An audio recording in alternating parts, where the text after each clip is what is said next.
Plastics are pieces of plastic that are between 100 nanometers to 5 millimeters, and they are found everywhere, including terrestrial, marine, even the air, the food that we eat, the water that we drink. So they're found in basically every aspect of our lives.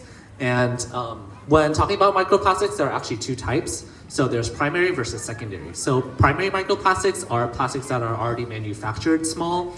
So for example, you'll see like the microbeads inside your face washes. They're also found in like shampoos. And there's the secondary microplastics, which are the larger pieces of plastic that eventually break down into the smaller ones that you usually see. So like plastic bags or just any like manufactured plastic material that eventually degrades into microplastics through like erosion. So those are the two types. And so to go a little bit into the statistics of microplastics and where they're found. So microplastics in the oceans amount to about 270,000 tons, which to put into perspective is about 1,350 blue whales. So that's a pretty big amount that is found in our oceans that are still floating around because, as we know, plastics take a very long time to degrade.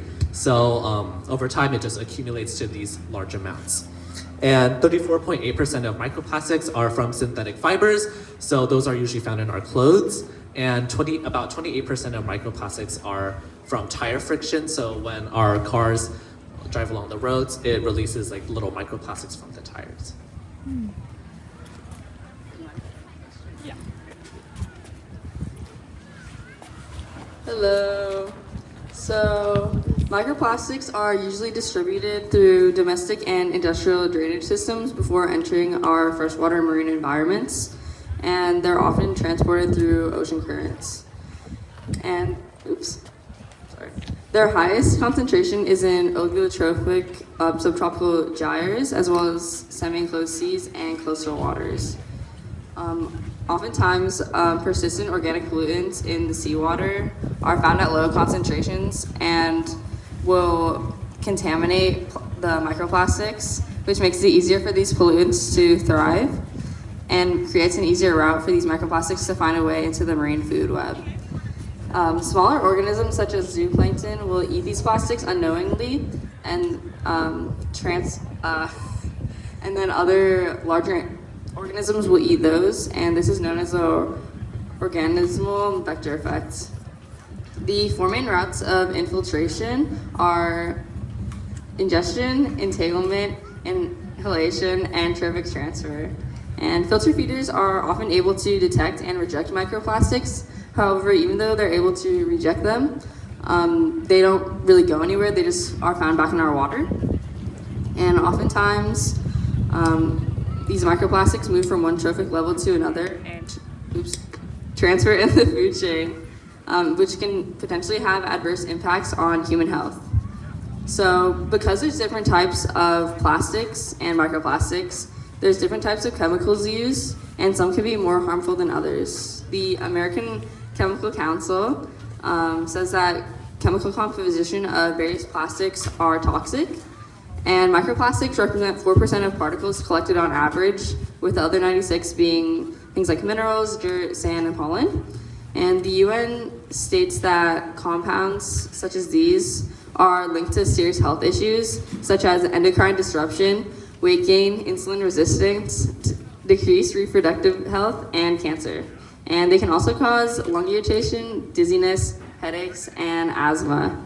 And additionally, lab tests have shown that microplastics can cause damage to human laboratory cells, including allergic reactions and death.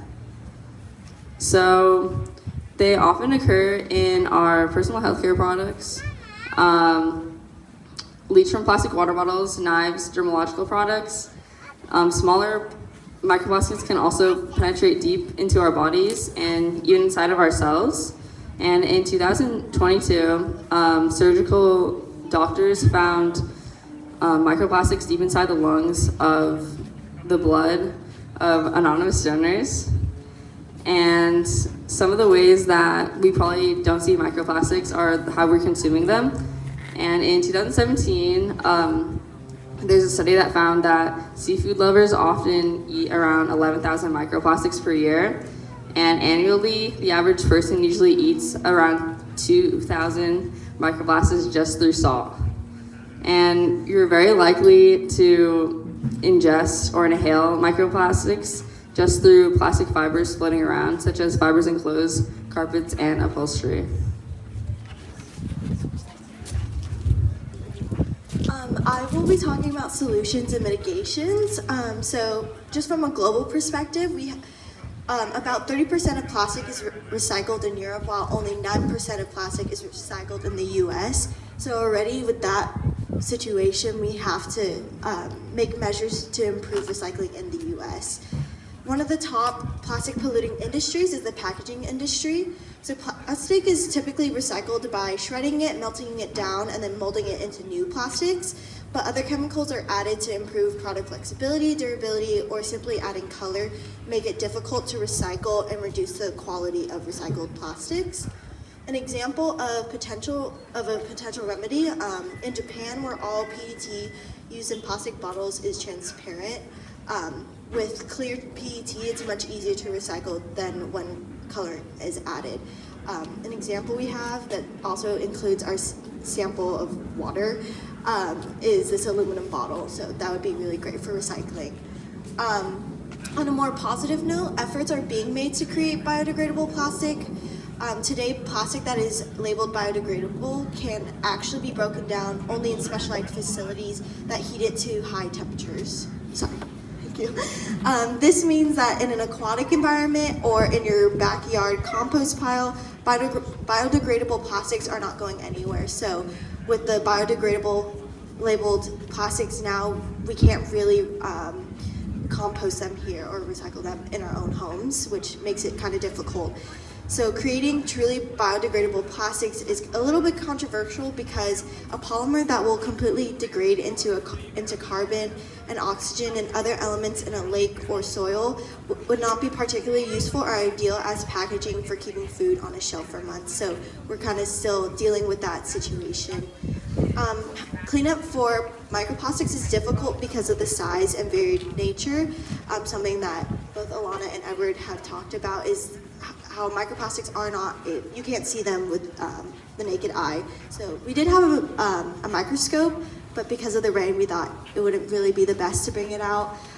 But we do have our water sample if you wanted to just look at it. However, we should still support cleanup, such as stand up to trash, to catch the bigger plastic before they break down further into our environment. 7 things you can do to reduce microplastics in your everyday life is number 1, you can buy clothes made from organic materials. Number 2, avoid single-use plastics such as cutting out straws, cups, water bottles, and cutlery. It is said that we use plastic cutlery for an average of 3 minutes, but they stay in our environment for many, many years. Number 3, use public or alternative transportation. Something that Edward touched on is that 28% of the microplastics found in the oceans come from car tires because of the friction. So having or using public transportation allows for fewer cars on the road, which means less microplastics in our oceans. Number 4, reduce shellfish consumption. Because microplastics end up in the ocean, our fish ingest it, which then we ingest it through our fish that we eat. And then number 5, buy plastic-free cosmetics. And right here you can see all the different ingredients that you should avoid in cosmetics. Number 6, reduce the amount of microplastics released by your washer and dryer. A few things you can do. You can ensure by buying quality filters that catch microplastics and also air drying your clothing that will cut it out, as well as using less water with every load. And then number 7, finally, support environmental and sustainability policies. And we have a few listed here, and you can also scan the QR code to find the links to those specific environmental and sustainability policies. But that is all for our presentation. Thank you everybody for listening, taking time of your day to sit here. And if you guys have any questions, we can answer them. We'll probably stay up here just since it's already set up, and then you can also look at our water sample. I have a question. Okay, so if we brought out your microscope right now, what what is it? What are you testing? The water or? So our water sample came from Edward's laundry. So, like he mentioned, a lot of microplastics come from our clothing because of the synthetic fibers. So that's why we also say to buy organic material, clothes made out of organic materials. And for us, it was difficult to see and know what microplastics look like underneath a microscope.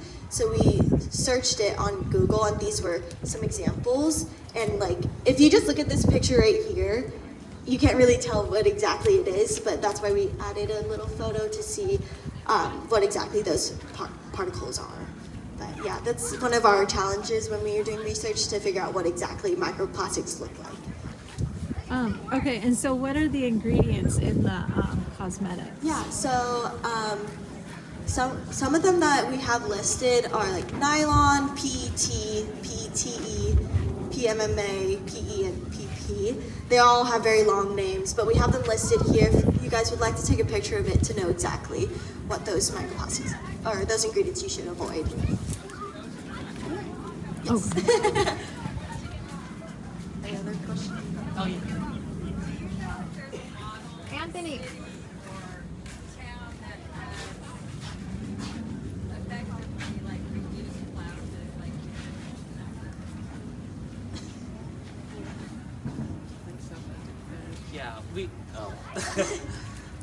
Yeah, we didn't really do research into as to where, like, what areas have effectively reduced microplastics, but I know areas that have focused on like banning microbeads. So, for example, I think in some of the research that I did during the Obama administration, they actually banned the little microbeads that are found in the like our skincare products. So that has definitely helped like reduce the amount of microplastics that we have found nationwide.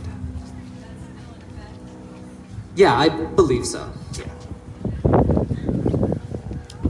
Is there research on what it's doing to our health or the animals?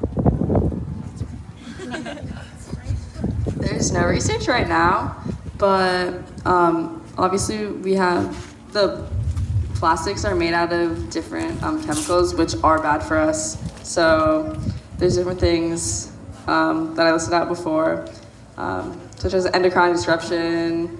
I'm blanking on the other ones, but yeah, so those chemicals are toxic and they can cause other problems. There hasn't been much research on them so far just because they're kind of newer, but I'm sure more things will come out in the future as they're being researched on and studied.